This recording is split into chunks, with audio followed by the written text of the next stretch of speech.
like style my hair or not, or just being stuck with this one look for my entire life. It would be pretty fucking hilarious if Trash Taste goes on for a lot longer and it just ends up being 3 bald dudes on a podcast. Could see the arc. Yeah. It's the bold arc. The bald arc. Yeah, but like any advice to like any guys who are worried about this, like just honestly keep track of it, because your memory sucks. Your memory fucking sucks. If you think that you're balding, you probably are balding, you know, because like you'll be like, oh, I don't know, did I look any different 1 year ago?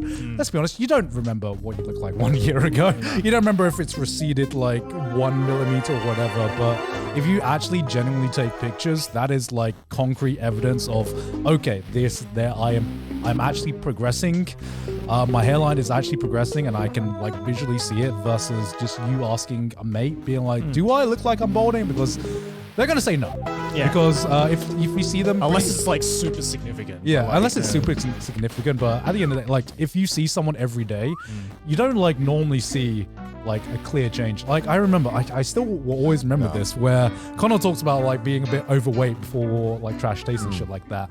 And in my mind, I was like, Connor's talking shit. Connor's actually talking shit. But I've seen Connor so many times that like his weight change before like he moved to Japan and before like he started taking YouTube more seriously. Like his weight change was so gradual to me that I just did not.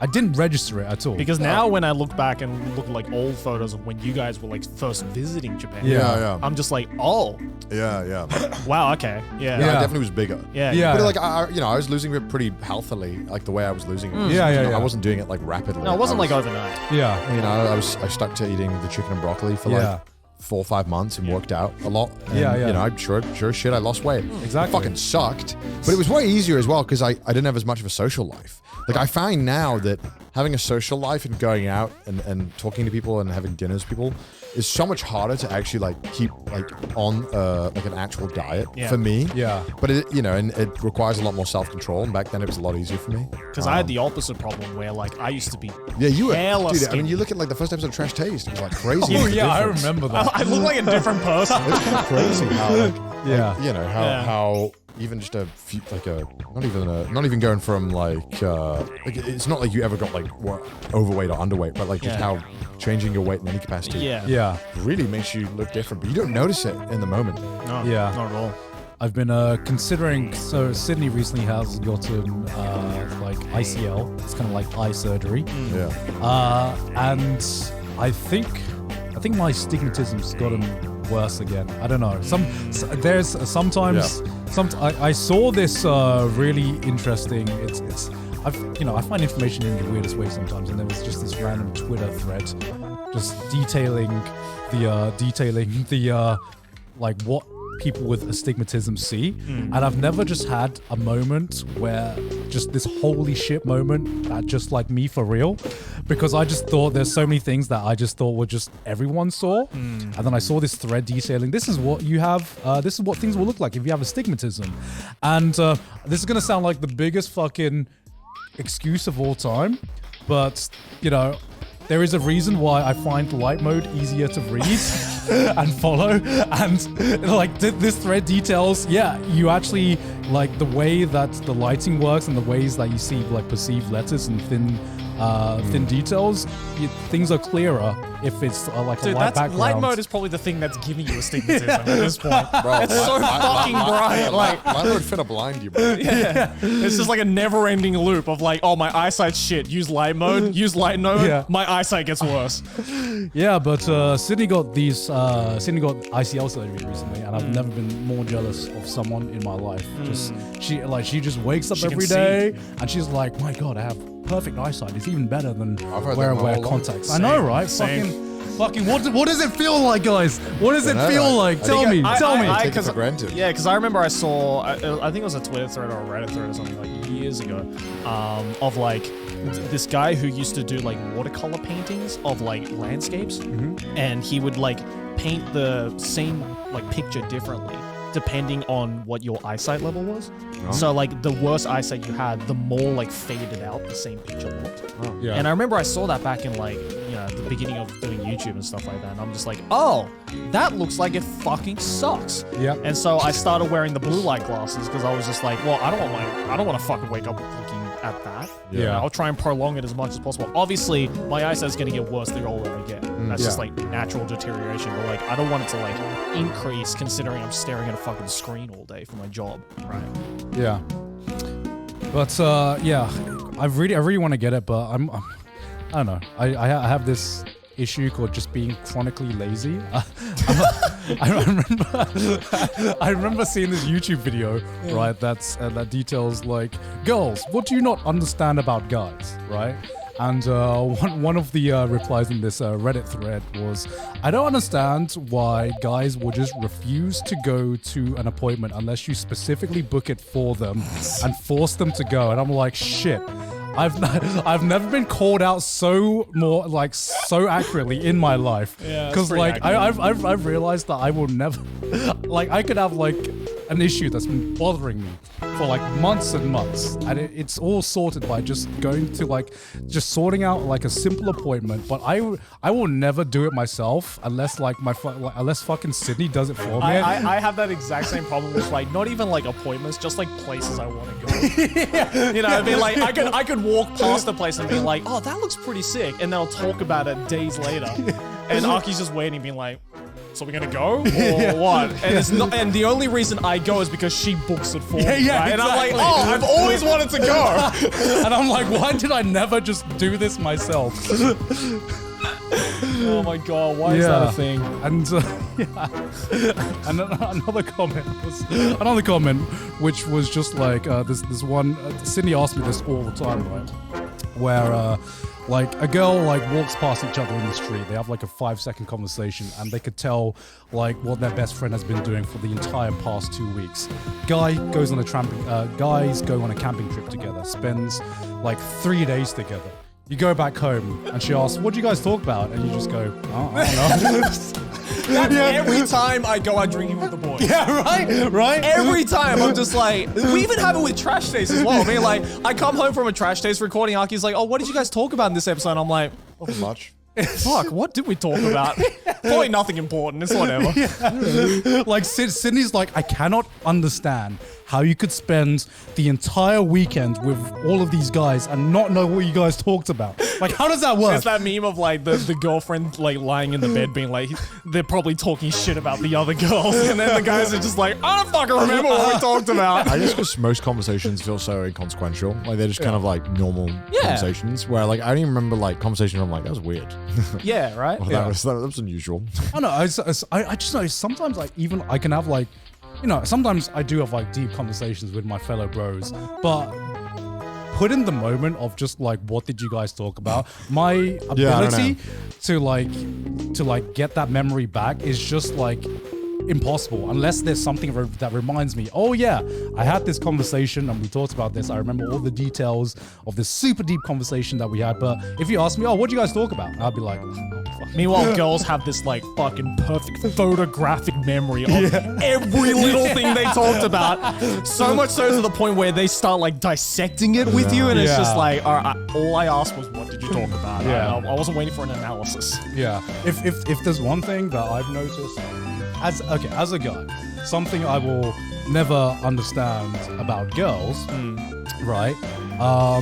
Is sometimes you talk, you meet girls that are like really good friends, and it's just like the moment I know that there are girls who are like super good friends is for some reason like they can tell when each other's periods are coming, and I'm like, I'm just like that is something that is beyond my level of understanding. And I thought it was just like a one-person thing, but the more girls I talk to, the more I'm like, oh no, yeah, I know when all my mates' Does periods everyone are. just have like Tundra level weight? yeah. Like I smell one. Does all sound weird? Like I smell 1% more iron in the air today. Yeah, it's like, girls, I know what everyone's menstrual cycle is actually. Like I'm just like this is I have a chart right here. This is something that is beyond my level of understanding as a guy, you know. I don't know how accurate it is for girls, but I see it, I hear it about it every so often, like in conversation. When I talk to Meanwhile, like, guys don't even realize if another bro has had a haircut. Like, it's like, it could be the most obvious shit. And you'd be like 2 hours into a conversation with your friend and being like, oh, did you get a haircut, by the way? Yeah. Like, why are we so dull? That's so fucking true. You just don't pay attention to stuff like that. Yeah. Clearly not. Yeah, because when it changes too much, like our producer, who had dyed his hair one day, completely blonde, and I remember my first reaction when walking into the office, because the hair color was different, was I didn't recognize this person. It wasn't like that's me with anime characters. I don't fucking know these characters. That's why they never change their hair. What color is their hair again? That's why they never change hair. their Okay. Yeah, that's the one. yeah. God, Why are we like this? the absolute state of men, man. What's the point for you where you're just like, all right, it's gonna go? I guess if it ever gets to the point where it just, from no matter what kind of like, because right now it only looks really bad if like studio lighting is shined on my fucking head and you can very much see just an angle of my head. Right. And it's like, all right, well that just looks like shit. Yeah. But you know, in a normal day, it doesn't look that bad, and you can't tell unless I'm like fucking showing you my goddamn scalp. And it's like, all right, well, I may as well just enjoy having hair for a little while, and then it gets to the point where if it always just looks bad, or it always looks like it's thinned out, I'm like, well, I'll just get rid of it. Yeah. I'm not too worried about it. I'm pretty. Oh, am I touching it now? I'm like, you know, if it ever looks like shit, I'll just shave it all off. Yeah. I'm not too bothered about going bald. I'm kind of like, whatever. But if I can enjoy it. But there's that weird stigma, right, of people being like, oh, I don't want to like lose it all, so they just like try and fucking hold on to it because they're afraid of going bald. And I'm like, there's nothing wrong with being bald.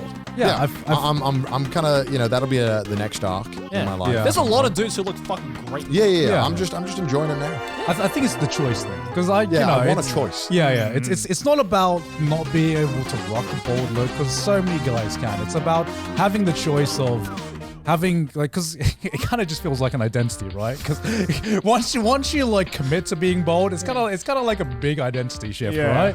And it's like, yeah, you know, a lot of people rock it and like fucking good on you guys, you know.